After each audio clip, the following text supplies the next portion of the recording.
Good morning, everybody. Welcome to today's 1 Million by 1 Million Strategy Roundtable for Entrepreneurs. 1M1M, as you know, is the first global virtual accelerator in the world. We run it out of Silicon Valley, but with a global footprint. And our mission is to help 1 million entrepreneurs reach $1 million in annual revenue and beyond, build $1 trillion in global GDP and 10 million jobs. In support of that mission, we've been doing these free mentoring sessions for a long time. This is the 305th session. So you'll find recordings of all these sessions on our YouTube channel. The event is being recorded. If you are live tweeting the show today, please use hashtag 1M1M, and our Twitter handles are at 1M by 1M and at Romana. You're welcome to follow those. We publish a lot of interesting content through those channels and all our social media channels for that matter. The YouTube channel is 1M1M Roundtables. And these are the call-in instructions. Please file them away. We'll put the slide back up when we are ready for call-ins. For the moment, we're not quite ready yet. But we do want you to participate. This is a roundtable. It's not a one-way broadcast or a two-way broadcast. We want you to engage as much as possible. And we are going to start with a special guest today, Stewart Alsop, partner at Alsop Louie Partners. And I have known Stewart for ages. Welcome, Stewart. It's great to have you. So that means I'm really old, because you're still young. So if you've known me for ages, it means I'm pretty old. But that might mean I know something. So you've literally been in the VC business for 20+ years, and you've covered technology as a journalist for 20 years before that, and I've been in the business for 20 years. Yeah, no, I've been working for 40 years. I graduated from college in 1975. Right. So what is your analysis of the technology startup business today? How has it evolved? What do you see today? Where are we? So when I started, this is 40 years, so you have to take that into account. But when I started, startups were not normal. The way the economy had developed in the 50s and 60s, and you know, when I started working in '75. You know, one of my first jobs, which I didn't go to until '79, was working at Inc. magazine, which was the magazine for startups. And then in the late '70s, you know, that was a weird thing. You had to have a magazine for. And it was fascinating. That's what really got me started in the computer business, because that's when PCs started. But startups were, you know, something that most people didn't do. And so the big change, to be honest, is the fact that startups is a career now.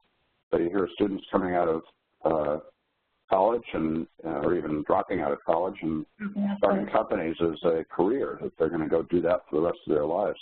And that's possibly the weirdest thing for me, because I think it should be hard to start companies, and I don't think everybody should do it, and I don't think everybody should have venture capital. It's one of the reasons I love the Million to a Million is you celebrate businesses that don't raise venture capital and are still successful. That used to be normal.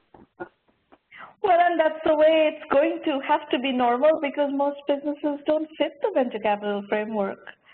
You know, they don't grow at, fantastic pace, exponential pace, and they don't become, $100 million businesses in 5 years. They just don't have the characteristics to do that. So I try to get people to think about starting companies, not about raising venture capital. And, you know, maybe if they're lucky enough to get into a business that is in a high-growth area and really needs capital to grow, you know, and then we can talk. And even then, you know, we still don't fund 98% of the companies we talk to. So it needs to be a rare thing, not the norm. So, Stewart, what trends are you most excited about in B2B technology right now? Well, it covers a fair amount of grounds. I mean, the context is that, and again, you know, to refer to my timeline, when we started with computers, PCs were, you know, these kind of radical things that people could own and didn't require white-coated people to take care of. And we've gone through a variety of these, or a series of these transitions to the point now where technology is being infused into everything and beginning to transform what it's infused in. And so, I mean, I don't know if it's B2B, but autonomous driving is a big deal. It is kind of B2B because the technology needs to be embedded in the car, and the consumer gets the benefit of it. But the idea that cars will drive themselves, not to mention what Elon Musk has done with Tesla in terms of the distribution system, selling direct to consumers and building his own distribution as a power distribution system and battery plants. So part of the transformation, part of it is that technology is being embedded in everything. And so then there's particular kinds of technologies that are really interesting in that environment. And so one of the things we're really fascinated with right now and playing around with, and that we're not unusual in that, is sort of what's referred to as an umbrella term as artificial intelligence, of which there's a series of subcomponents, machine learning and neural networks and so on and so forth. And it's getting to the point now where, back in the early 80s, there was a big artificial intelligence thing, and we kind of got ahead of ourselves and had those fantasies about computers being intelligent, but we didn't even have a network then. We didn't even know that not having a network was a problem. Now we have the network, and it's pretty fast, and, it's pretty ubiquitous, and so we're beginning to kind of go back to the principles of artificial intelligence and integrate it into real applications and domains. And so that's just really interesting. I'll give you an example. We have an investment in a company called Hover. There are a couple of Hovers out there, so if you want to go look at this one, it's hover.to. And with Hover, just generically, you can go get the app and download it, and you can take 8 pictures of your house, and within a certain period of time, and that right now is a problem because demand outstrips our capability, within a certain amount of time, we will deliver back to you a precise 3D model of your house, which is like magic. And the problem we're having right now is that we have too many people trying to get these models, and there's too much human labor involved. So we're in this deep process of using machine learning, neural networks, and underlying AI principles to teach our systems to recognize all the different elements of the house and build that 3D model without any human intervention. So and what is the application of this technology? Well, the current one, the visible one, which is pretty amazing because it produces a business model right away, is contractors will use their phone to take these 8 or more pictures of the house, and then on the spot, well, I shouldn't say on the spot because it's taking us too long to deliver these reports, they can use that information to then make a bid on residing the house or re-roofing the house or putting in new windows or, all the stuff they need, those measurements in order to make accurate bids. And contractors are blown away by this because, these are tool belt guys who previously have been looking at cell phones as, a phone, but not much else. And now they're beginning to realize the phone they have makes it easier for them to make accurate bids, to get customers excited about what they can do and to deliver that work. Cool. And in the domain of self-driving cars, are there things that you have identified as opportunities that startups can play in, and perhaps even venture scale opportunities within that realm? Yes, well, okay, I'll tell you a story about our firm. So we were the lead investor in a company that got to be known as Twitch. He was purchased by Amazon about a year and a half ago for, $1 billion. It's a nice outcome, and we're very happy with that. Well, my attitude is any of the founders of that company, I should be following them around and with a checkbook and saying, here, so I've written checks to 2 of the founders who then started new companies. One of them started a company called Cruise Automation. And Cruise Automation went down this path, being a venture-backed startup developing autonomous driving capabilities, originally as an add-on for existing cars, and then ultimately in a different model, which actually has never really been talked about. So I brought them in because I felt that what they were doing is pretty interesting, and so I brought them in, and my partner Gilman thought I was crazy for thinking that we should invest in this company. Because he said that specifically, and to your question, let's see, Google's doing this, Apple's doing this, Uber's doing this, Tesla's doing this, Honda, Toyota, all these companies are doing this. Well, how could this startup company do anything that would be significant? Yeah. And Cruise is in the process of being acquired by General Motors for more than $1 billion. So, all right. Since I wrote a check into the company pretty early, I made a little bit of money, and of course my partner Gilman's been running around going, boy, what did I miss? And so there's always opportunity for startups, no matter how many big companies. In fact, if there are big companies trampling around, that's actually more of an opportunity for precisely that reason, because Cruise was doing something that General Motors had tried to do, and General Motors knew they were falling behind. And so they felt they had to purchase this company for an extraordinary price. And that's, half of the way people who invest in startups get liquidity.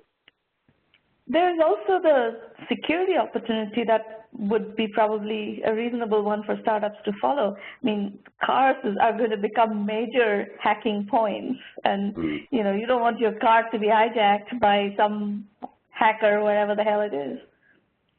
That has not been solved yet, by the way, but we, but as a firm, we specialize in cybersecurity. As I think my partner used to work with the CIA as the founding CEO of Incutel, which is the so-called the CIA's venture capital fund. And then we have a variety of other partners, one of whom is the former deputy director of the National Security Agency, who have deep domain experts in security technologies.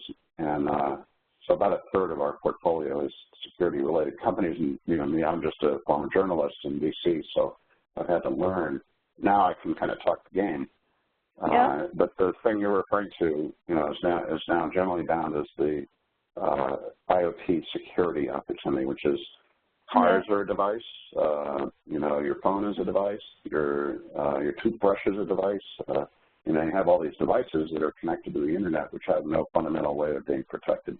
So and while your phone being a device and being hacked has huge consequences. Depends on what you're happening. Maybe you're controlling your house, home security and so forth through the phone. So that is a mission critical touch point, but the car is a dangerous touch point.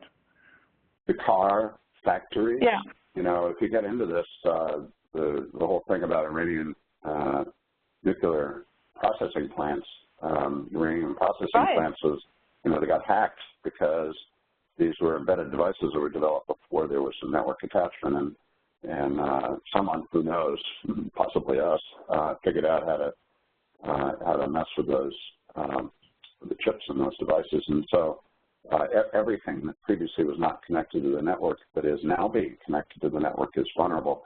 Phones are actually pretty well protected, and particularly, Apple's got a pretty good reputation, but Apple protects its phones so much that the U.S. government gets pissed off at it. So it's really not the phone or the computer, all of those, there's a huge investment in protecting those devices. The real opportunity now is to protect those devices which have not previously been connected but are now being connected to the internet. And the people that make those devices tend not to understand security, so the real issue is how do you deliver to them the thing that will make those devices secure without requiring them to become experts, but being the companies that make those devices. So you take pride in investing early in disruptive tech. What are some other disruptive areas that you yeah, on my Twitter, there's a little bit of feedback going on, but we'll shoulder through. On my Twitter page, I say, send me the deals the other VCs think are too hard or too early. And that's thematic. That's how we do business, which is to say that we're old guys. My partner is younger than I am, but he's also been in the business for 40 years. And we've been around, and we know a lot about technology, and we have confidence in our ability to forecast what will happen. So our job as investors is to go find technologies that are not proven, not even finished, right? So we don't have customers, haven't finished the product, that are hard to do, that are hard to implement, and yet have tremendous potential built into the company. We lose most of our companies along the way, but this is traditional venture capital where you make it up in the one or two that are fabulously successful. Mm-hmm. And, to be honest, we have a blast because we're looking at stuff that, you don't even know about. Even you, Samana, don't even know about what we're looking at. I'm sure. The pace at which things are happening right now, it's harder and harder to keep up with all the things that are happening. Precisely. And we get out there on the bleeding edge looking at stuff. So later today, the reason I'm going to the airport is I'm flying down to Los Angeles to check out humanoid robots. Mm-hmm. And the humanoid robots don't travel as easily as I do, so I have to go there to see them. Mm-hmm. And these are robots that, have facial features where, you can see the subtle changes in their face, and they talk to you, and they have, AI systems internally so they can be sensitive to your feelings, and it's a lady. And but as soon as she turns her head, you see the big bubble of wires coming out the back of her head. Mm-hmm. This is obviously something that will be developed over time, but we're going to go check it out and see what it looks like. So talk to me a little bit about what do you see as the early stage investment game? It's become very tricky, right? In the unicorn era, how does a small fund or even angel investors compete with the mega funds that put in $100 million in Series D with a 3x liquidation preference? How do you play this? How do you prevent getting washed out? So it is a tricky business, and it requires really understanding the business and knowing how to run a venture fund. You have to be very careful you don't get ahead of yourself in terms of investing the amount of money that you have in the fund. And then you have to really understand. So we can look at a company and go, wow, that's like really cool. Like humanoid robots is probably in that category. And say, well, that business is going to take, $50 to $100 million to really build out. And we won't really know until the later stages of that $50 to $100 million whether this team, whether the marketplace, whether the competitive situation really will turn it into a successful company. So we have to find companies that require relatively less capital, and you have to be very careful about that. You can't kind of fool yourself along the way and then get crushed later on. So you have to stick to things you can do. So we're not. The irony is, Alsop Partners started the same year as Andreessen Horowitz. We've gone and raised 3 funds, which total, I have to think about it now, but it's about $300 million. Current fund is $140. And Andreessen Horowitz has raised 5 funds for like $6 billion. Well, I don't know. They're better at raising money than we are, for sure. But, they had a whole concept about how to build a first-class, top-tier firm, and it does involve, you have to have a lot of money, you have to be able to write big checks, you have to be really bold about that, you have to provide all the services. Everything that Andreessen Horowitz did, they did intentionally to become one of the top 10 firms. We're squirreling around in the back looking for the good stuff that other people don't know. We want to get there before Andreessen Horowitz. And by definition, Andreessen Horowitz or Sequoia or any of the big firms really can't play in the really hard stuff. So, we're building a reputation over time of having carefully curated companies that have tremendous potential. And so when we need extra capital, we tend to be very influential in how those financings are done and very disciplined about it. And so, we are able to, in our relationship with the entrepreneur and in the terms that we deploy, we are able to kind of skitter around and make sure we don't get stepped on by one of the elephants. Do you talk to entrepreneurs about the philosophy of how they want to build companies? There's clearly, my observation, there's clearly 2 different kinds of entrepreneurs playing in the market today. The ones who really believe in raising shitloads of money, and then there are entrepreneurs who want to do it for a reasonable amount of money and make sure that they actually have a better shot at making money. If you have a Facebook in your hands, it doesn't matter. But if you're operating in the higher probability realms of venture capital, which is still a very low probability game, you kind of have to do things in a more capital efficient way and get acquired for reasonable prices and so forth. And that's where the bulk of the entrepreneurs have to kind of navigate to so that they can actually create wealth for investors as well as themselves. Do you kind of sort for these two different mental models? So you were making a false distinction there that being reasonable is a good way to be an entrepreneur. We are looking for unreasonable entrepreneurs who have a tremendously high expectations. We don't think you have to raise a lot of money to do that. So you were distinguishing between a lot of money and big outcomes and a little bit of money and reasonable outcomes. We're still very interested in unreasonable outcomes, and we think you can accomplish that without raising hundreds of millions of dollars. And a lot of us, I totally agree with you, Savannah. We have a similar point of view, which is raising money is not the point. So I have talked to entrepreneurs who are well covered in the press, who are raising money just because they can. They can get $100 million for 5% of the company or 2% of the company or whatever. I don't understand the investor's point of view, and I don't understand the entrepreneur. And you go, well, why do you raise more money? And I don't understand. And if you don't need it, why do you raise more money? And it's kind of like, well, it's because you can. Okay, well, that's great. Seems like you don't have a really strong idea what kind of company you want to have and what your principles are and how you operate the company. Kind of entrepreneurs I really get along with are the ones that have strong points of view. And I had the privilege, not as an investor, but as an independent director, to work with John McFarlane at Sonos for 8 years. Mm-hmm. And I was on the board. And John doesn't raise any money he doesn't need to raise. And he's totally in control of his cap table, of the culture of his company, the point of view, what the objective of the company was, and takes it very personally. And so I had a blast working with John at Sonos, mm-hmm. and learned so much from him in terms of how he implemented his attitudes in the company.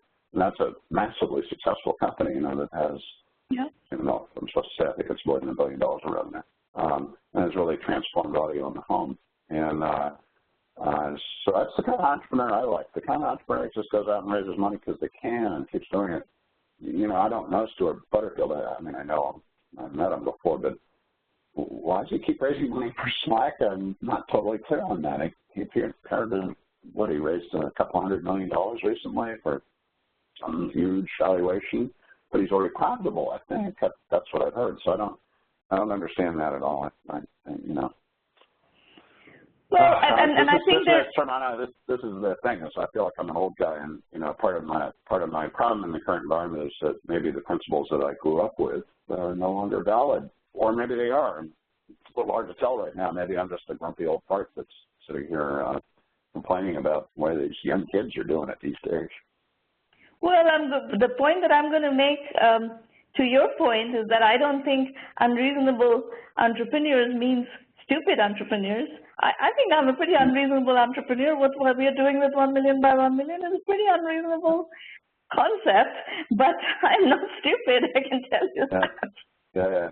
And I don't know if you've heard me talk about it before, but I apologize. I don't think you're managed by the FTC here or whichever organization it is, but I have a thesis which I've been plugging for almost 30 years, which is the Silicon Valley asshole theory.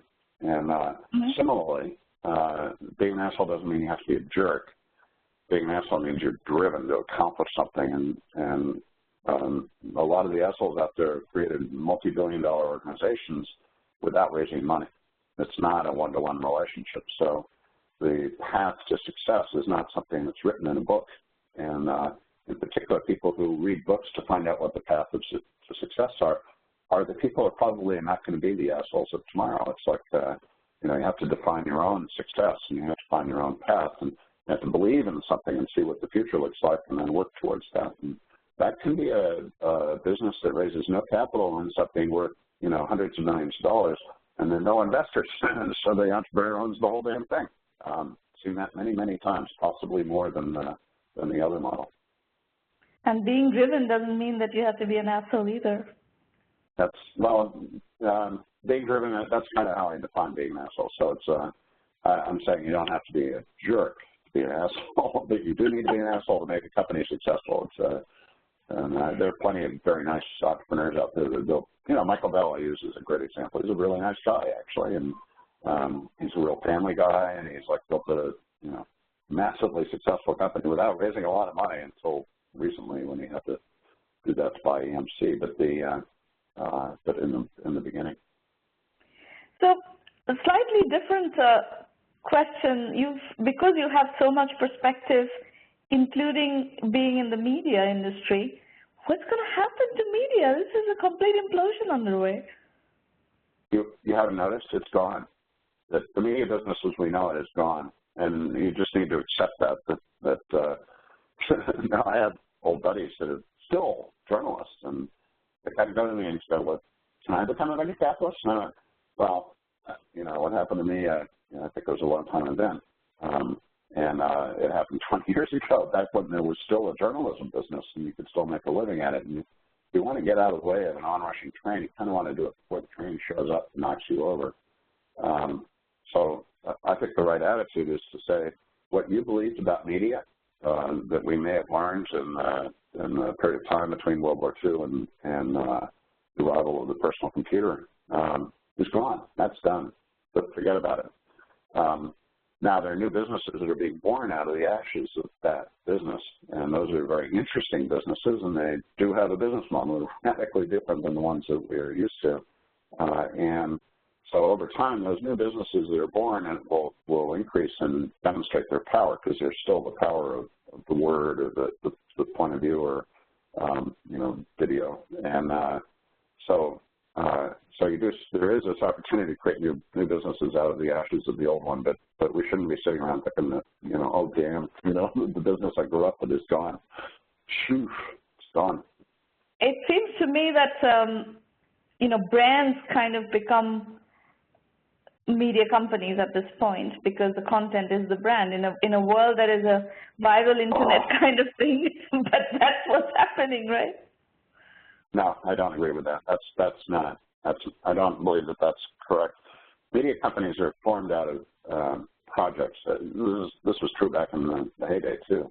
The big media companies, the ones that agglomerated during the 70s and 80s, were huge piles of projects, and that's why they're so badly managed, and there's a lot of internal politics, and because everybody's fighting for their project and what they believe in. That's still fundamentally true, and brands operate out of a product management environment, which is very different, and the product is king, and you really have to pay attention to that. And that's media products or projects is different than building consumer products. And, so I know what you're talking about because GoPro is supposed to become a media company, and Red Bull is really a media company and not just selling you fixable like caffeine in them. And that's great, as a brand, if you can get to that. Well, it's very hard because if you're selling a toothbrush brand, how can you build a media company around the toothbrush brand? How much toothbrush-related content can you publish? Well, the thing you have to focus on is if you're a great branded company, and Apple's an excellent example of this, but there are hundreds of them. If you're a great branded company, you know how to tell a story. You have a point of view. You care, and you're passionate about the thing that you do. All of those are elements that are true also in media, although the passionate commitment part is usually committed to something different than the product. But so these are principles of marketing when you're doing consumer or business consumer companies. If you have customers, the customers want to know where you stand and where you come from and what you believe in, even if you're buying toothbrushes. And although I don't really care about that, but maybe people who take better care of their teeth care about that. So it's an important thing, and it's easy to conflict the two things, but they are separate. And the media business is still servicing consumers for a different purpose. So last question, what are you looking to invest in right now, going forward, that our entrepreneurs should be aware of? We're so all over the map, Simona. It's very hard to say that there's one thing. We are fascinated by vehicular technologies, batteries, autonomous driving, artificial intelligence. We have a company that's doing embedded heads-up display. It's a material that you can embed in glass that allows you to project digital images in the glass. So we have semiconductor companies, we have materials companies, we have cybersecurity companies. So we're a little bit of like, show us everything you got, and then we'll pick out some stuff that's fun to play with, and we like to have fun. So and fun partially is how much money you can make. So we're totally into making money. We are greedy venture capitalists after all. Well, venture capital, if you're going to manage people's funds, if people are going to pay you to manage their funds, you have to deliver on the money side, otherwise you're not in the game. Yeah. Although all right, well, thank you, Stewart. Yeah. Okay, thanks, Sorry, Shimana. I was going to say institutional investors are not the most fun people in the world, but they do get happy when you deliver a lot of money to them. So. Thank you for coming, Stewart. It was good catching up, and keep in touch. Absolutely. Thanks a lot, Shimana. Have fun with your businesses here, and do a good job pitching, guys. Bye. Take care. Bye-bye. Okay, folks, we are going to switch to the entrepreneur pitch session for the program today. Let me set some expectations before we go in here. We are on your side. We're here because we are on your side. We're not here, this is not Shark Tank. We're not here to entertain other people. We're simply here to work with you. This is a working session. And we want you to succeed.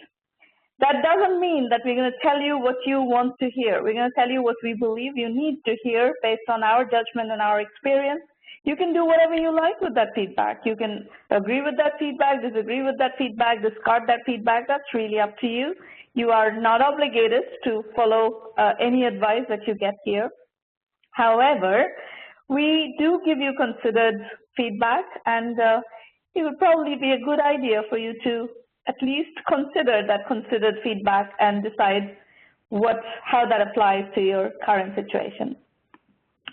And if you're not pitching, please do participate by asking questions in the public chat, and also we're going to open up the line for further questions later on in the program.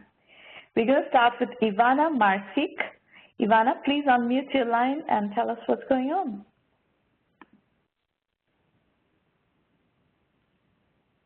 Hello, hi. Go ahead. Hello, can you hear me? Yes. Hello. Hi, it's a pleasure to have this opportunity. I'm really glad that I'm able to speak right now, and I'm really curious about your opinion about what we are doing. So okay. Just a short introduction, if you can just move to the next slide. Just a short introduction. We have developed interactive shopping concierge, providing a seamless convergence of online and brick-and-mortar experience, capturing complete customer behavior and preferences. It provides predictive data analytics, offering personalized suggestions, smart fitting room experience, as well as fast interaction with the sales personnel from the fitting room.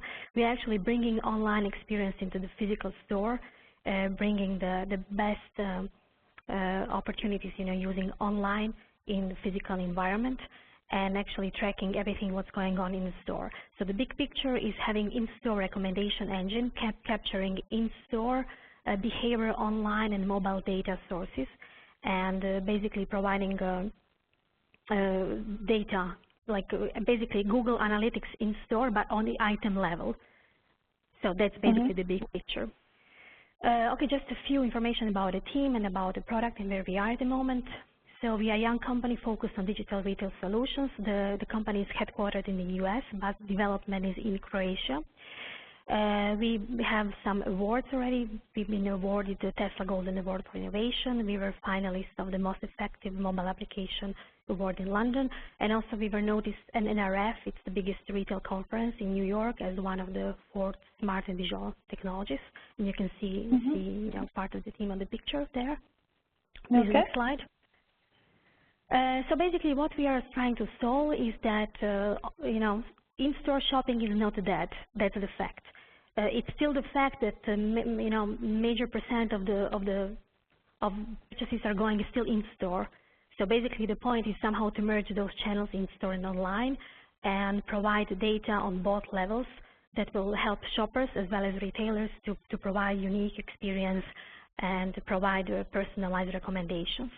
So basically 90% of the shoppers leave store as they don't find the right item. Next slide, please. Then the fitting room is the most important conversion area, but the least served. And the point is that there are so many missed opportunities for shoppers as well as retailers. Everything came out from my personal experience when I was shopping in Zara or H&M, for example. I was trying to find some nice, item, and then I realized that in the fitting room I have a wrong size, wrong color, and when I was alone, I was simply, I had to leave the fitting room, and basically I didn't, come back to the store. So there are definitely missed opportunities if I had, some service in store in terms of, tablet in the fitting room, application, mobile, that it can interact with sales associates or items directly in the store, or having a, like a mirror, basically a digital mirror, allowing me to interact with items, choose items, and so on. Definitely, I would have made purchases. And the point is to have, like personal wardrobe at the end, and customer profile, capturing customer preferences, and based on that, the system push personalized recommendations in store and also on other channels. Please, next slide. Yes, as I said, missed sales opportunities that we are trying to solve with this solution. We had pilots with the Diesel store, with Image Haddad, and also the shopping center in Croatia, and now we are at this point, we are basically trying to find ways how to expand globally. So we are looking for a strong retail team that can help us scale the business globally, and also on the other hand, we are looking for strong strategic investor partners that has capacity and has a strategic fit with our product that can help us bring the product, internationally. So what is our value proposition? Definitely omni-channel customer experience, personalized recommendations, and according to our pilots, there is definitely sales uplift, potential 50% increase of sales, and actually numbers of items to try on in the store, at least by 3%. Of course, improve store operations because it provides fast and convenient and fun service. And of course, at the end, the most important part is the big data, data source capturing complete in-store and fitting room analytics. And I'm especially excited that I'm pitching, basically presenting this solution to you because I know about your experience with UMA. And I'm just curious about, what is your feedback on this? What do you think? What should be the best way how to proceed? And I just hope that you find this product exciting and it can help us, with your advices how to. So Ivana, what this pilot that you're describing in Croatia, where you have shown the sales uplift and increase in the number of items being tried on, etc. Yes. What yes. Is this a paying customer now? Yeah, we have paying customer as well. But in Croatia, we don't want to focus that much in Croatia because it's too small market. We can't really. It doesn't matter.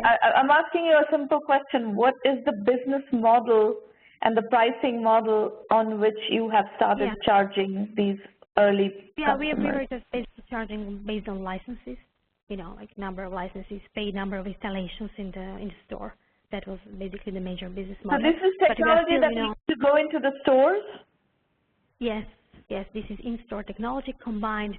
Basically, the solution is a combination of tablets, applications on the tablet, touch screen, or like it can be touch mirror as well, a mobile application and interactive window. And they are all basically communicating to each other, creating new customer experience and having interaction with sales personnel on the one hand, or providing self-service to shoppers depending on the type of the store. Is it a high-end store or just a mainstream store? It basically, the point is to capture in-store data with the online preferences and mobile, preferences that are part of the mobile app with the customer preferences that can be put and based on. So are you saying that before a customer comes into the store basically creates a personal shopping experience based on their preferences, creates a curated group of items, and they come in and try them on and decide which ones they want to buy? So the customer is recognized by the system, and then depending on the preferences that are already put there, the system provides personalized recommendations in store. Yeah. Yes, definitely. Okay. I like it. So what is the situation right now? Would you have pilot customers that you started working with? Yes, we have pilot customers, but as I said, we are right now in the phase that we are, trying to bring the product internationally, globally. And we are looking for strong partners, who are already in a retail space, in retail technology space, having complementary. That's not how startups work, Ivana. Yeah, I know, but we are a little bit. We want to speed up this process, commercialization process. That's the point, It doesn't And our work that competitors. way. It doesn't work that way. No, I'm You're here going for to need you. to go Just to sell hear your suggestions. You're going to need to go sell your software to stores, basically, people who have stores, and go through the whole experience of piloting and rolling out large installations and build your business with an enterprise sales model. You're in the enterprise software sale business in the retail industry. Yeah. That's your business. Yeah. And that business has been done for a long, long time. People have sold enterprise software for a long, long time. There's a very clearly understood way of building those businesses. We know that methodology inside out, and we'll be happy to guide you through that, but that's the process you're going to have to do. You cannot expect, I think there's a mental model shift that you're going to have to make. I'm hearing over and over again that you're looking for a partner who's going to build this business for you. That's just not how startups work. Yeah, I understand. I'm not saying that. I'm just, trying to identify the best partner in order to speed up commercialization, because as you know, B2B sales is quite slow, and it takes you don't have a choice. You don't have a choice. Yes. Okay. I'm just trying to, that's just idea to speed up, the whole process. But I agree, we have to go through kind of. The stage at which you are in, stage at which you are in right now, you're going to have to do B2B direct selling to get enough traction so that you have proof points and you prove to the industry that this product works and customers are interested in it.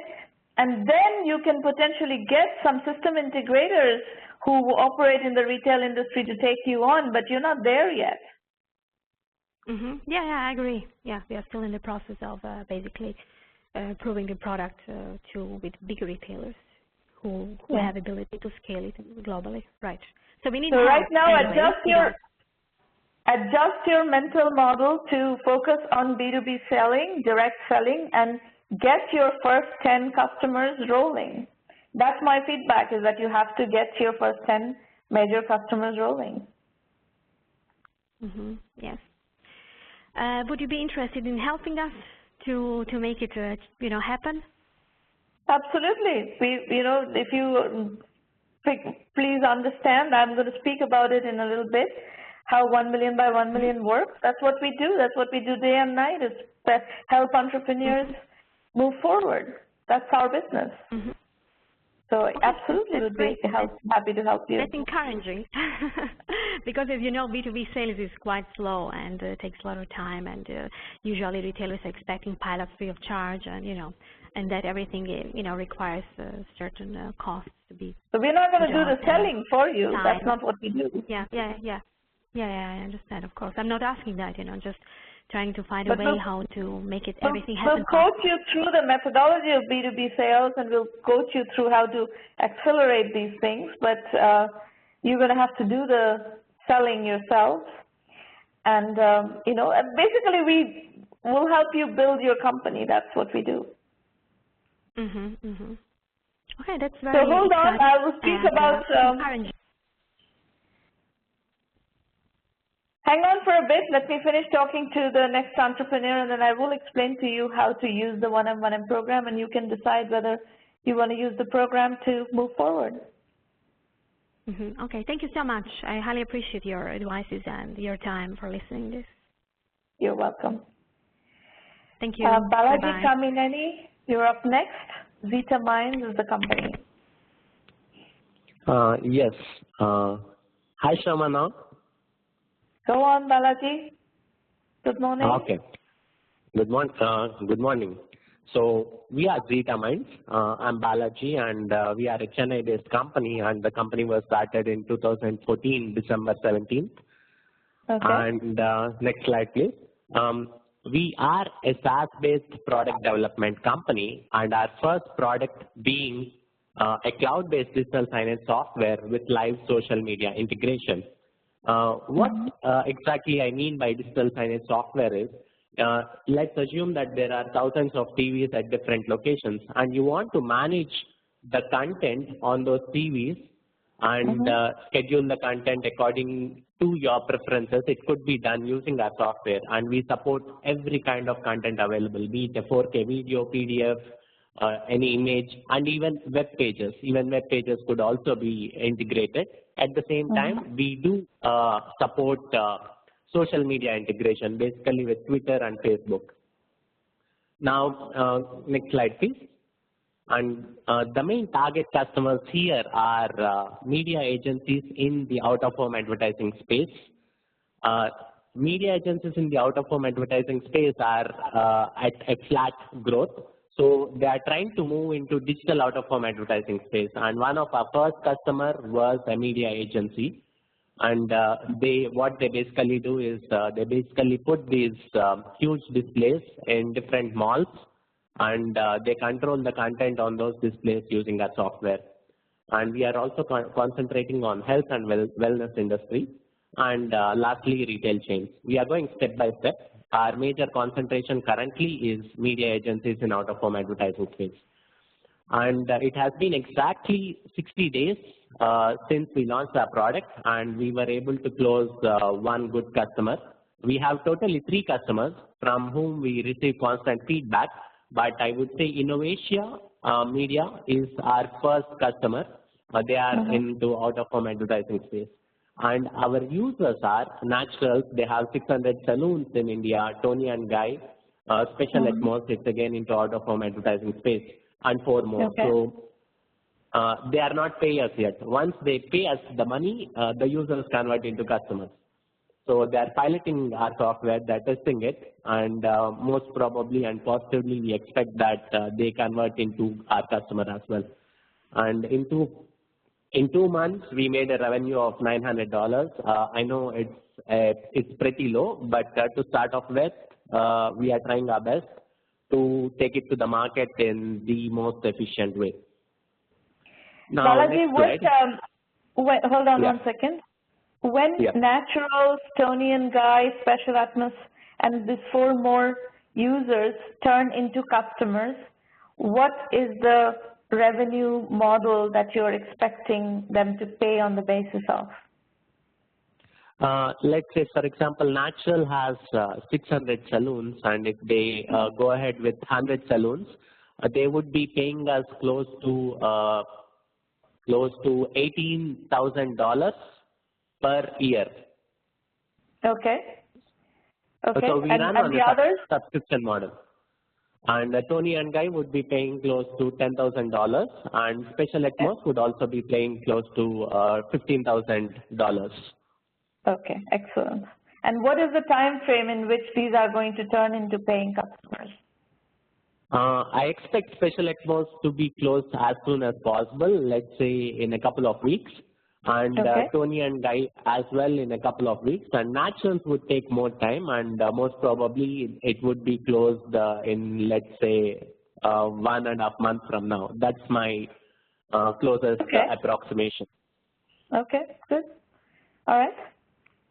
And coming to the value proposition, to be frank, I would not say that our software is the most unique software out there in the world, but I can say this: we are a cost-effective software which is both seamless and robust.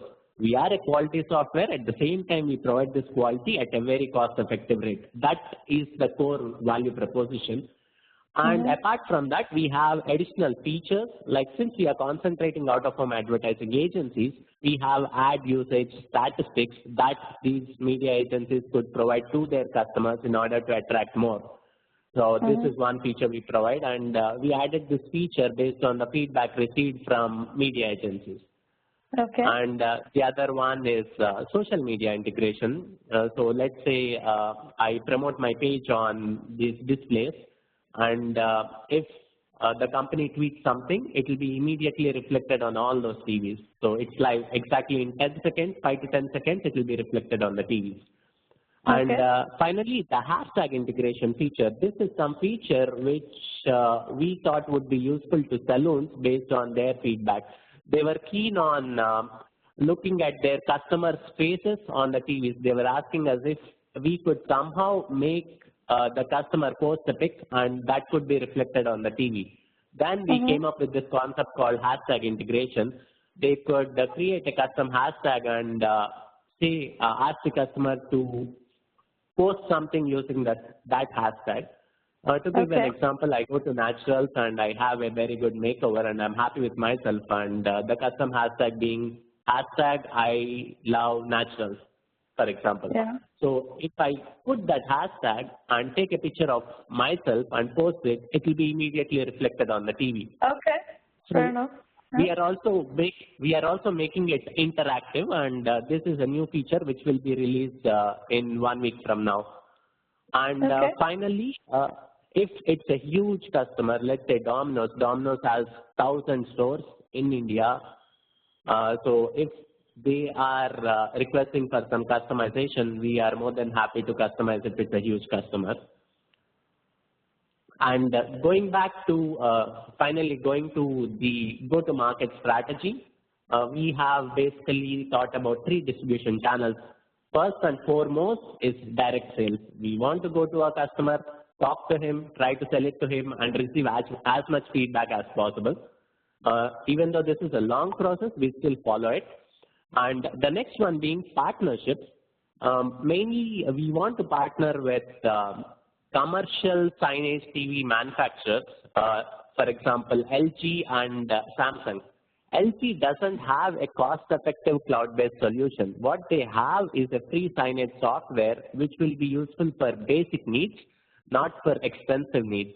And LG is already talking to us, and when I say LG, it's not the complete LG brand as such, but LG in Chennai. A couple of sales guys in LG Chennai are interested in promoting our software, provided we also pitch about LG TV during our meetings with our clients. So it's a win-win situation. We try to promote LG TV to our clients, and LG sales guys would promote Zeta-Mind's digital signage software.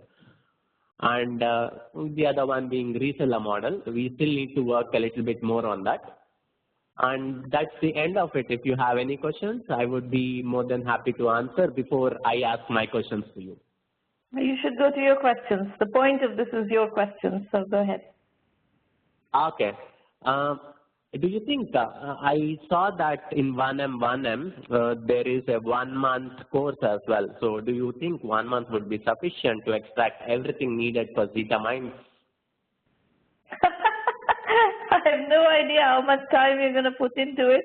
I have no idea what you need. You're going to, in 1 month, you try it, you just put in whatever time you want to put in, and then you decide if it's not enough, you get another month. That's why there is the monthly subscription offer. It's up to you, really. I don't know how much time you're going to put in. There are over 300 hours worth of materials. You're not going to put in 300 hours to study. You're going to have to run a business. So that really depends on you. Yeah, fair enough. Okay. And what do you think is the ideal way to enter international market? I mean, currently we are not keen on entering international market immediately, but it's in our plan. So we would like to know the best way to enter the international market. Well, first and foremost, you're going to have to do the analysis to understand where is the gap in the international market. Which international market should you be entering into?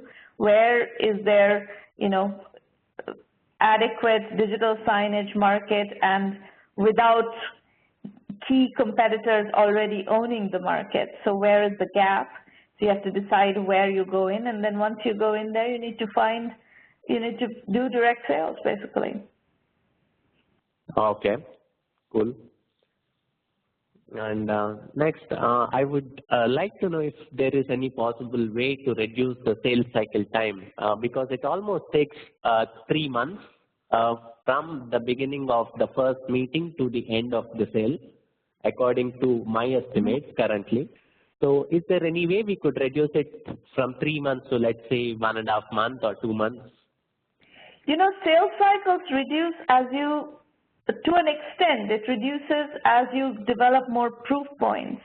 So if you become kind of the leader in that segment, let's say in all the digital agencies outdoor agencies that you that start hearing about you and reading about you and come to know about you, that's kind of the way the sales cycle will reduce. So you're going to have to create buzz around the fact that a lot of the digital agencies are adopting your solution in that particular community, and then, you know, that will start cutting that. It won't be able to cut down entirely, obviously, but it will be able to cut down maybe by 10%, 20% your sales cycle. Okay, thank you. And the next question being, how do I get appointments with key decision makers without a referral? With a referral, it is pretty easy, but without a referral, if you have any better way, I would like to know it from your end. Again, to get key appointments with decision makers without referrals, the best way to do is with references.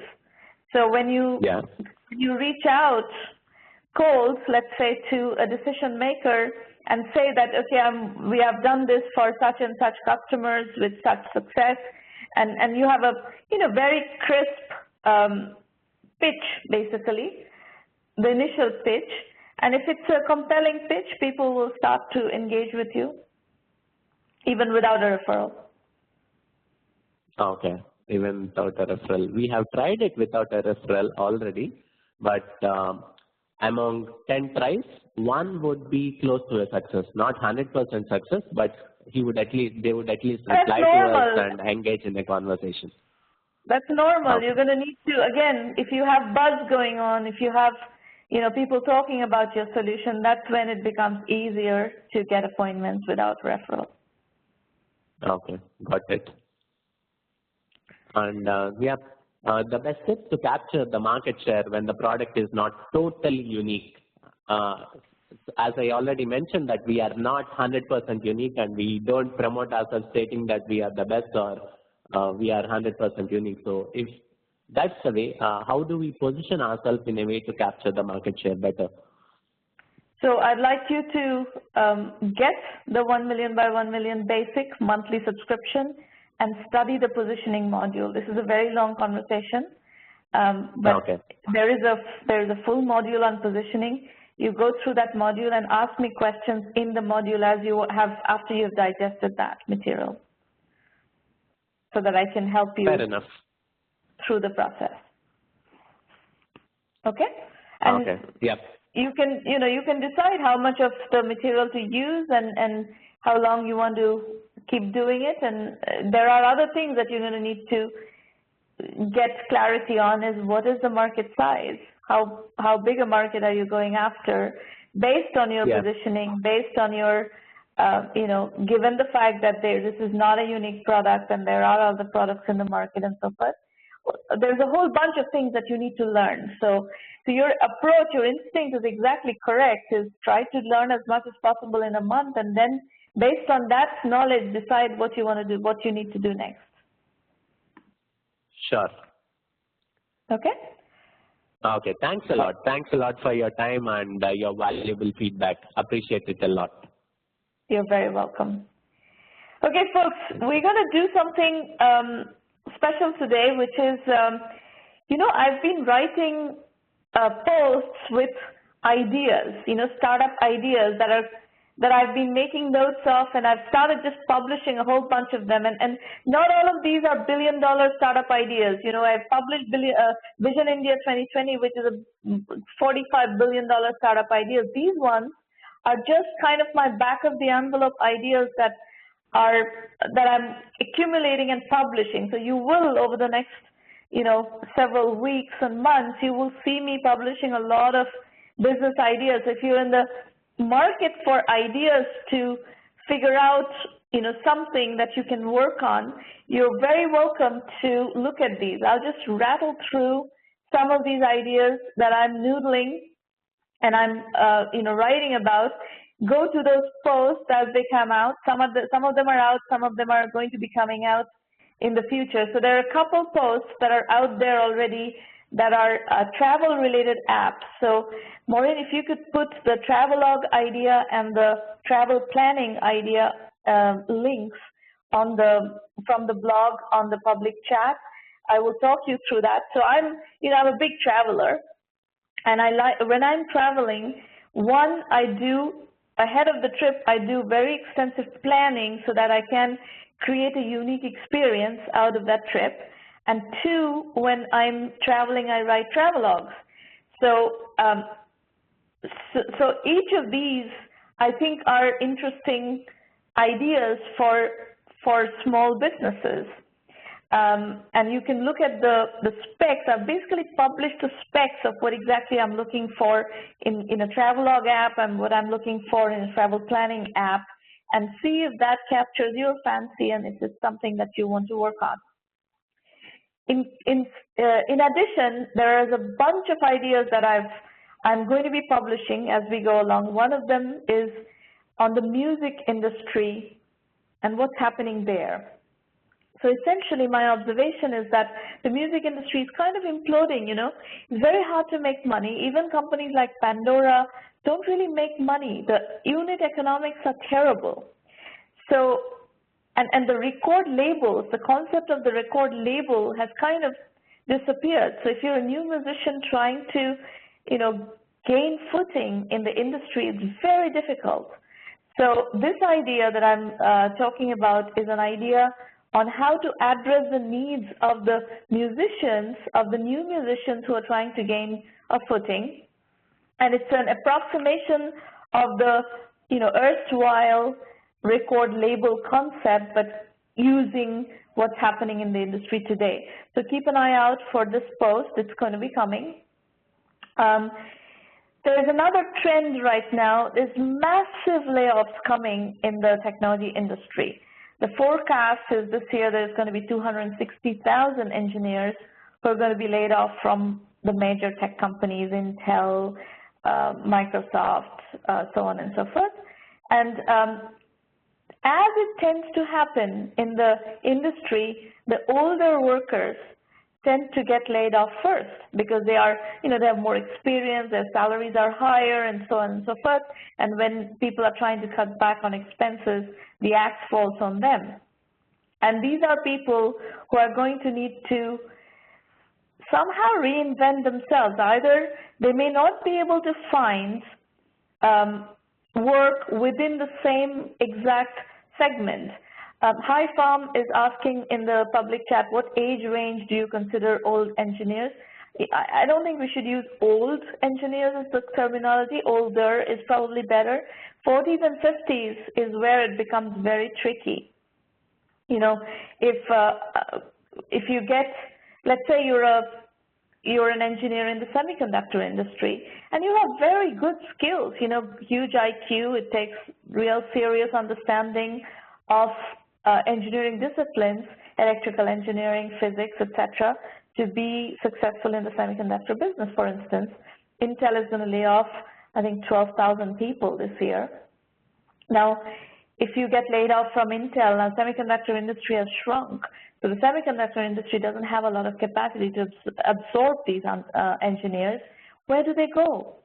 So this post is about, you know, how to, I believe some of them should become entrepreneurs, you know, but if you're talking about a 260,000 layoff number for the year, 260,000 people are not going to become entrepreneurs. Maybe 1% will become entrepreneurs. That's 2,600 people. What's going to happen to the rest? So we need other ideas of how to transition these people into other industry segments, train them, place them into other industry segments, etc. So those kinds of things need to be figured out, and that's an idea that could spawn a bunch of companies. There's another trend that is really problematic is, you know, there are a lot of women and you know, very capable women who have who had quit at one point to raise children, and then in their late 40s, 50s are desired to come back into the workforce, but have a very hard time doing so because there's a huge gap in the resume and their skills are not up to speed and so forth.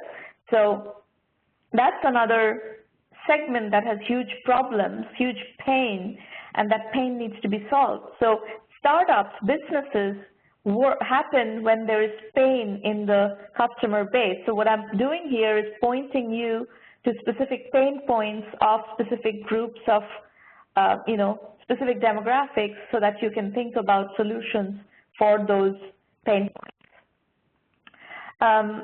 There's another massive imploding area, which is writers. You know, Stewart and I were just talking about the fact that journalists today are having difficulty because the media industry is imploding, and a lot of journalists are out of work, and the young people who are studying journalism will have a very, very hard time monetizing their careers because, you know, even if you're a good writer, if you're a good journalist, your career path, the way it used to be before, is you would join a media company and become a correspondent. That model is falling apart. So how do you leverage the skills of these good writers, whether it's general writers or tech writers, lifestyle writers, whatever, there are different types of writing skills. I have some ideas for these constituencies. Then there's a constituency that I've noticed has huge pain around loneliness. These are empty nesters, especially empty nester women who stay at home and then suddenly the kids are gone, and maybe they don't really necessarily want to go back to work in a professional capacity, but they need engagement. Otherwise, they're just lonely, they have identity crises and so forth and so on. So these people need a solution. So these are, you know, these are just some examples of startup ideas that I have posts coming on. So if you're looking for ideas, just follow the blog and follow my LinkedIn column and so forth, and keep an eye out, see which of these ideas resonate with you, and if you want to pick up on one of them and develop the idea, and we'll be very happy to help you do that. So I just wanted to throw that out there for those of you who are still in the ideation phase, which we have a ton of people here coming who are still in the ideation phase. Let me spend a few minutes explaining to you how to use the 1M1M program, and then we will go into Q&A. I know some of you are chomping at the bit to ask questions. Absolutely, we're going to answer your questions and discuss with you. Just give me a moment to explain to you the 1M1M program first. And even before that, I'd like you to, if you like what we're doing here, I'd like you to reference, you know, refer 1M1M to serious entrepreneurs out there who are looking for help. Everything is at 1mby1m.com. You'll find a terrific blog that has lots of case studies, role model case studies, lots of trend information, use cases, pain points, entrepreneurial opportunities, ideas around which you can build businesses, etc. So it's a rich blog to follow if you're doing technology entrepreneurship. The Entrepreneur Journeys book series is a very good entry point into the program, very, very reasonably priced, and you can pick one of the books. They're all case study-based books, and start digging into whichever area that you want to work on. If you're an e-commerce entrepreneur, you could look at from e-commerce to Web 3.0 and etc. Bootstrapping with a paycheck is very much a part of our methodology. It's something we encourage heavily. And if you have a job and you have entrepreneurial aspirations, feel free to keep the job and get going. And as far as 1M1M is concerned, you're welcome to get started with the program while you hold on to your job. We have no problem at all. Most accelerators, almost all accelerators, will reject you if you try to do entrepreneurship while holding on to your job. We don't. We are actually okay with that. We have tons of material on the website. You will find on the homepage, you'll find the spot where you can register for these free roundtables. We have, pretty much every Thursday we have these roundtables, and you can come and, attend them or pitch at them. You just need to register to pitch or attend. We have the premium program, which offers you extensive methodology guidance. We have a curriculum that is over 300 hours of material developed over the last 5 years. We have enhanced that curriculum every month, added new material, etc. We help you with business development where we can. We have extensive strategy consulting in roundtables like this, but these are private sessions for our members only. We do help you with financing. If you get to a fundable state, by our judgment, we will help you with financing. And we also have extensive ability to get your message out there. You know, we're talking about generating buzz earlier. We can help you generate tons of buzz and, you know, essentially get the word out there that you and your product exists and it's good and et cetera. And you have to do that. It's very important to rise above the noise and establish yourself, your product, your company as a viable, credible business, and we will help you do that. All this is part of the premium membership. That's a $1,000 annual membership fee model.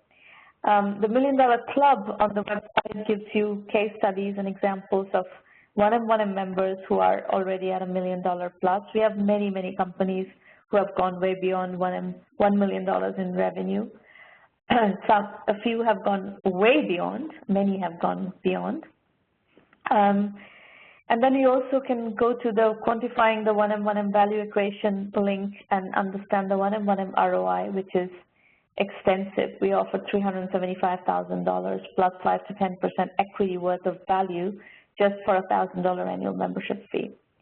The self-assessment is something that we encourage you to go do just because these are the questions you will get from investors, and these are the major strategy questions that you need to answer.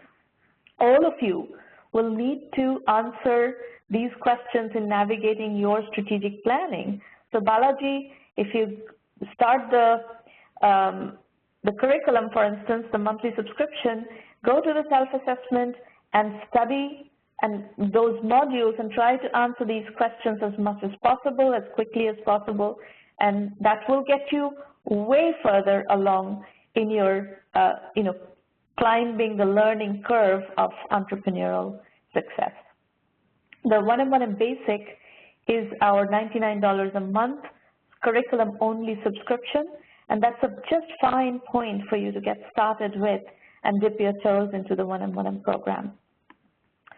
That's pretty much it. There's tons of material on the website for you to learn about the program, evaluate if this is a good fit for you.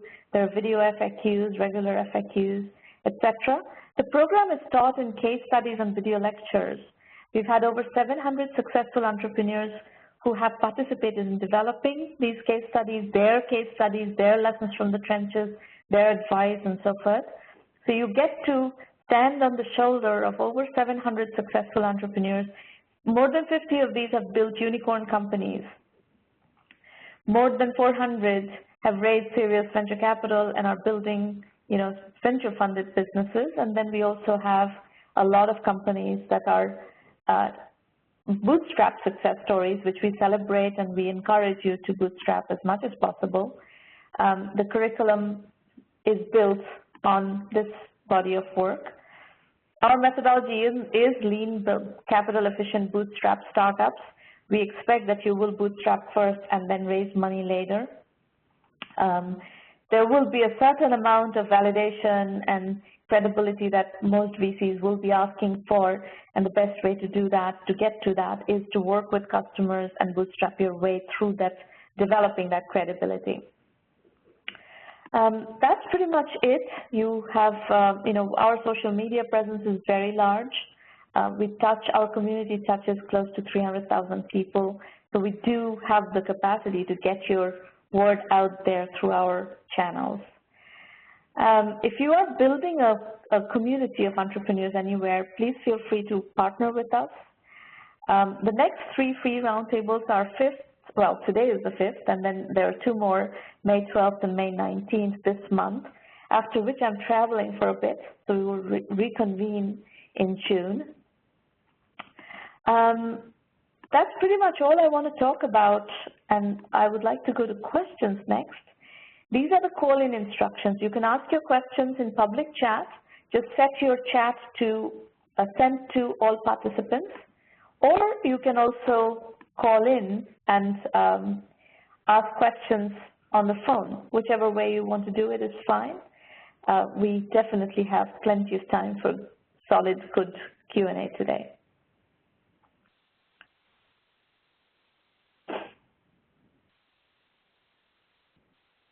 Anybody? Questions, comments? issues that you want to bring up, that you want a discussion around? Hi, Mitra. This is Mohan Ramanuja. Hello. Yes, Mohan. So I want to hear more about this creating this buzz and that kind of stuff. What channels you use and how we can benefit out of it, basically. Sorry, can you repeat the question? I didn't understand it. Yeah, I mean, you said you had the presence in order to be able to create a buzz around the product and our offerings, Yeah. And to me, that alone is a big incentive to join the premium program. Yeah. Because ours is a totally a B2B model, and it's a no-brainer for people to subscribe. But the thing is, we need some buzz. So, I mean, I want to understand what you mean by it, what channels you target. Do you publish somewhere, things like that, So we have multiple channels through which we cover you. We have a blog where we would write about you, your company. If you look at on the website, you can find Incubation Radar and Deal Radar are two series of articles that we write about companies that are being incubated in our program. So we do very comprehensive stories based on where you are, what your value proposition is, etc. That is a well-read, will become a well-read story in its own right and get published on the blog. You can also use all our social media channels. So, for example, on Facebook, we have two major presence. My Facebook profile has over 35,000 followers, and our Facebook page has over 7,000 followers. My LinkedIn profile has over 250,000 followers. You might know I'm one of the top 10 influencers on LinkedIn. Our Twitter channel has over 18,000 followers. So we have a mechanism whereby we allow our members in 1M1M Premium to create, craft messages that you want to push through all these social media channels. So we use Hootsuite to manage our social media messages. So every day, if you follow any of our social media channels, you'll see every hour there are messages that go out to our different channels, and we use Hootsuite to program all that in. So you can become a part of our Hootsuite channel and get your message out there through this vast network. So there is, articles that we're going to publish about you, your messages that are going to be propagated through our channels. And then we also, in some cases, we would write stuff that can be syndicated onto some of our partners, like we have a partnership with Huffington Post. We have a partnership, the LinkedIn platform is huge for us. We can also write about you on the LinkedIn influencer platform. We can write about you in a variety of different other areas where we have syndication partnerships. So it's gigantic. Your observation is exactly right, is that alone pays for your membership. So this is awesome. Thank you, Mitra, because, I think the statistic that you gave, it's very staggering. Most of the local newspapers and the local media channel, I think we'll get more coverage than any of those, by just, selling our value proposition to you and being able to get on the radar for such a big audience. It's going to be very valuable. Thank you. You're very welcome. Other questions, folks? While you're asking questions, I want to introduce you to Irina Patterson. So I just answered Mohan's question about the program. If you have other questions about the program, about how the program helps you on a particular vector, we help you on many different vectors. I told you we help you with learning. There's the curriculum. We help you with business development. We help you with media. We help you with financing. All these different vectors. If you have questions about how to apply that part of the value proposition to your particular business, talk to Irina. She'll be happy to walk you through how we would add value in your particular scenario. Anybody else? Questions, comments? So Mitra, like, like I looked at the couple of presentations, very impressive, the work that the people have done to put in the presentations and all that, and there was also this talk before that with a VC, and that was also good, but it was quite, different from what we do. So I was going to ask you whether, a different approach would, entail us to be having a different kind of mentorship or guidance as opposed to the mainstream channels such as, he talked about some big data, data science and all that, whatever the popular buzzwords in technology are today. And then we saw some really good products out there, a couple of presentations. But we are targeting more from, values like the final slide that you put, like how to empower, like laid off experienced engineers or something like that. We are targeting something from a different angle, which is not a product, but it's a solution for, like a huge set of audience. And I mean, to condense my question into a single line, do you have customized mentoring or, like a guidance program based on the kind of approach that the company wants to take? We're not going to customize our program for you, but within the program we have electives. So let me explain to you how we do the curriculum. The curriculum has 7 core modules and then probably 12 or 15 electives. The cores you're going to have to learn. There's no choice. Every entrepreneur working in technology or technology-enabled services needs to master the core, and the core consists of 7 major topics, and there are numerous subtopics under that. That's bootstrapping, positioning, market validation, customer acquisition, financing, team building, and what did I miss? Market sizing. So these are 7 core topics, and you probably need to budget about 50 to 100 hours to study that curriculum, and you're going to have to learn that. There is no going around that because you would not be able to leverage the program without understanding that part of the methodology. And that's how the business works. So I cannot customize the business for you. The business is the way it is. Right. I can teach you how to navigate the business. Hold on, let me finish. Let me finish. Mohan, okay. Stop, let me finish. Then there are electives which are aligned with the trends and the categories in which we are building businesses, and the community is building businesses. So Web 3.2 and e-commerce is a particular type of business, and that has its own nuances. We have an elective module around that. Similarly, we have cloud computing, we have healthcare IT, we have mobile apps, we have online education, we have unicorn businesses, we have, et cetera, et cetera, et cetera. There's a whole range of electives, probably 15 electives that you could go into depending on your sector.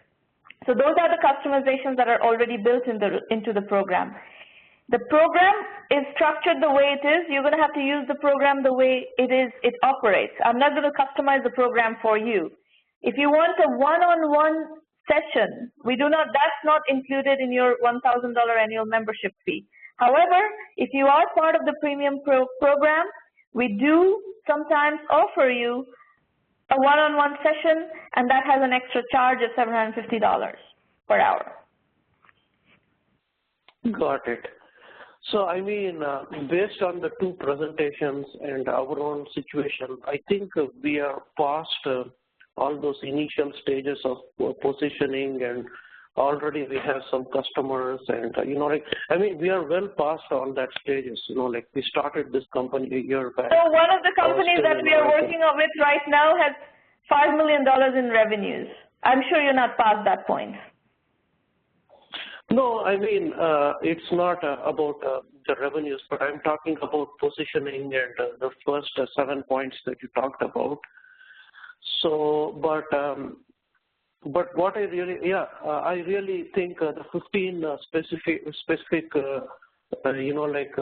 sections like unicorns and other things, that is something that we would like to look at, and then we'll take it from there, actually. All right.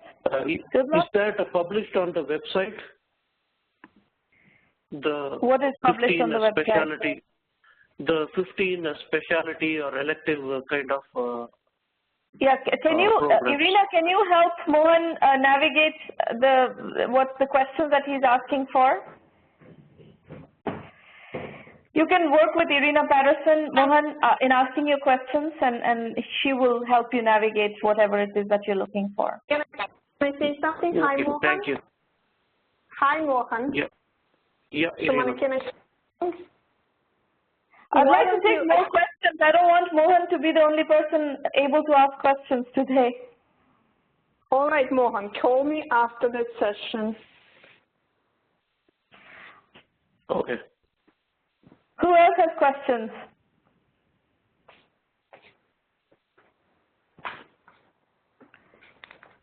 I see a lot of people in the room. By the way, you haven't introduced yourself. This is also a point where we like to know who you are, where are you coming from, what are you working on, and it's also a chance for you guys to get to know one another, who's in the audience, who's in the room. So please, this is also a networking opportunity.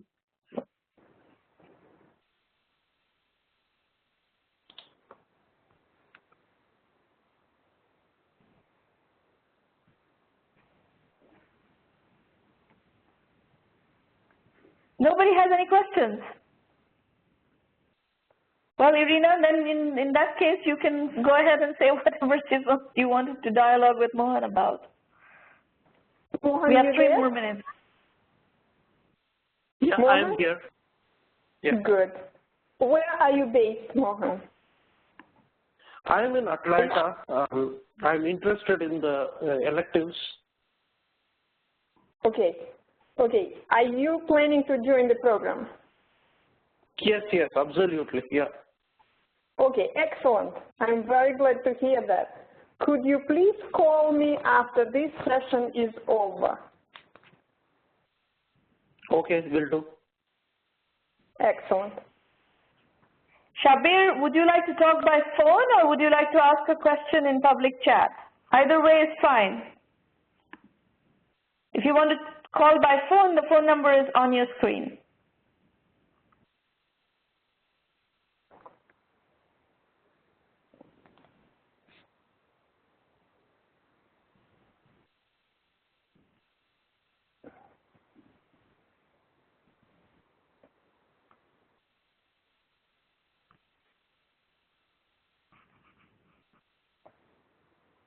Shabir, you need to tell us if you are calling in or trying to ask questions in public chat.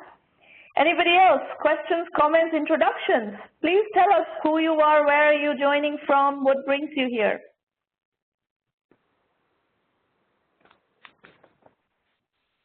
And what can we do for you? Shabir is calling in. Excellent. How can we help? What are you getting stuck on?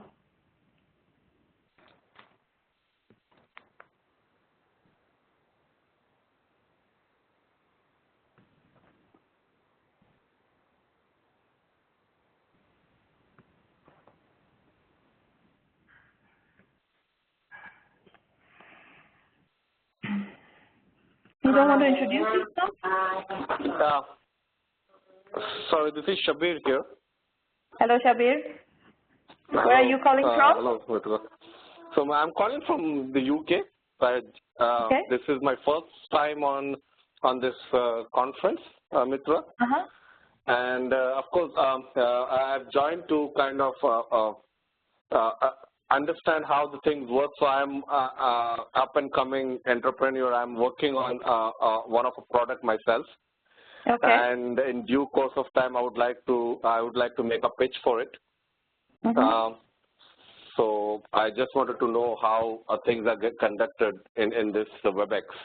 And I think whatever I heard, the kind of quality of the people who presented, I think it's pretty awesome.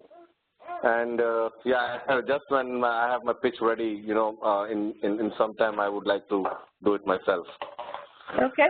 And how did you hear about 1 million by 1 million? I got a link through the LinkedIn, so I'm pretty connected up on the LinkedIn, and I got that through the LinkedIn. Yeah. Excellent. Great. Well, we look forward to hearing your pitch in a few weeks whenever you're ready. And all of you folks, please come and pitch. Please come and discuss what's going on in your businesses and how can we help. That's why we are here. This is a working session. We are going to try to help you move forward and remove the roadblocks that you're facing. And in whatever way we can add value, I've explained to you all the different vectors through which we can help you, and take advantage of those, and let's keep moving. We will meet you back here next week and continue the conversation. Thank you for coming today. See you soon. Bye, everybody. Thank you.